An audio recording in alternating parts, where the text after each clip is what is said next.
So therefore, whoever does not renounce all that he has cannot be my disciple. Whoever does not bear his own cross and come after me cannot be my disciple. What then is the problem?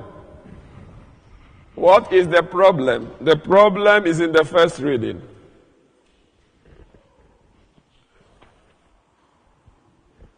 For a perishable body weighs down the soul. Wisdom 9:15. For a perishable body weighs down the soul. So you need a higher motivation to overcome this.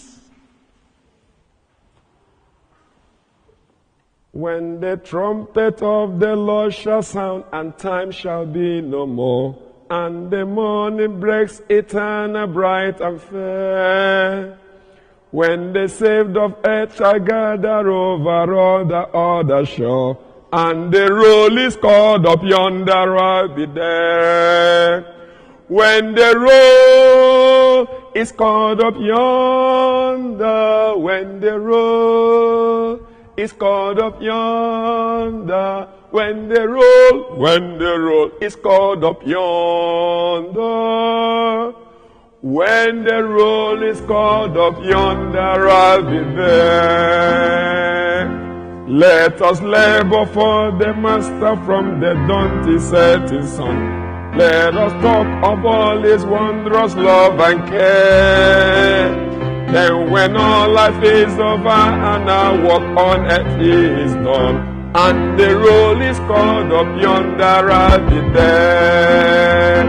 When the roll is called up yonder, when the roll is called up yonder, when the roll is called up yonder, when the roll is called up yonder, I'll be there. That is the motivation. When the roll is called, the book of life is opened. Will your name be there? Are you laboring for the Master from dawn till setting sun? Are you talking of his wondrous love and care? When that motivation is there, you can deny self, carry the cross, and follow him. But this flesh has to be overcome. And there is a superior way. The Spirit in you. The hope of glory. The motivation. I talked of opportunity cost. In economics, everything you do, there is what you call opportunity cost. The value of the foregone alternative for something you choose. You could have been at Tesco or at Costa Coffee drinking a cup of coffee now. But you say, no, I want to attend the Sunday Mass. At that point, the Sunday Mass is a higher value. So the value of going to Tesco or Costa Coffee now is subordinate to it. In the journey of life, you need to have these values guiding you. And that is why Paul says, in writing to the Romans chapter 8, verse 18 to 20, he says, I consider, the word consider is key. In Greek, you talk of sumbalo, turning over, consideration. That's what you do at prayer, considering, weighing.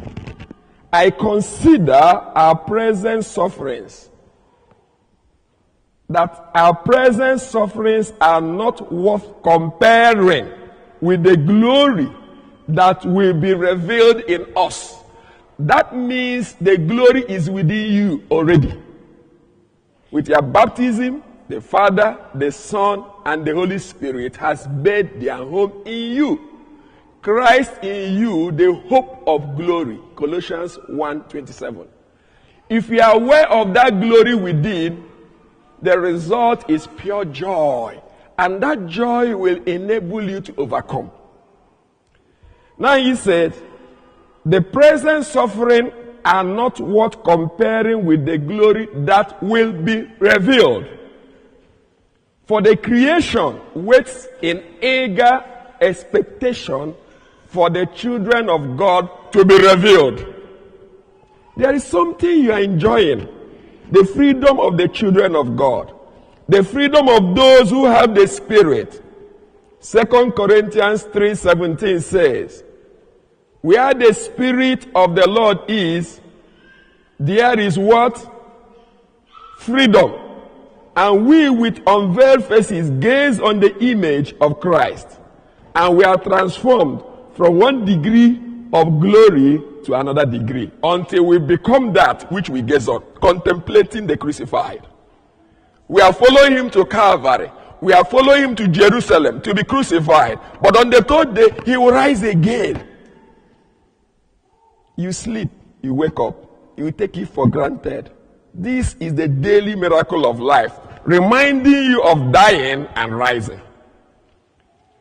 And now, for creation was subjected to frustration, not by its own choice, but by the will of the one who subjected it in hope. You try many things, it doesn't work.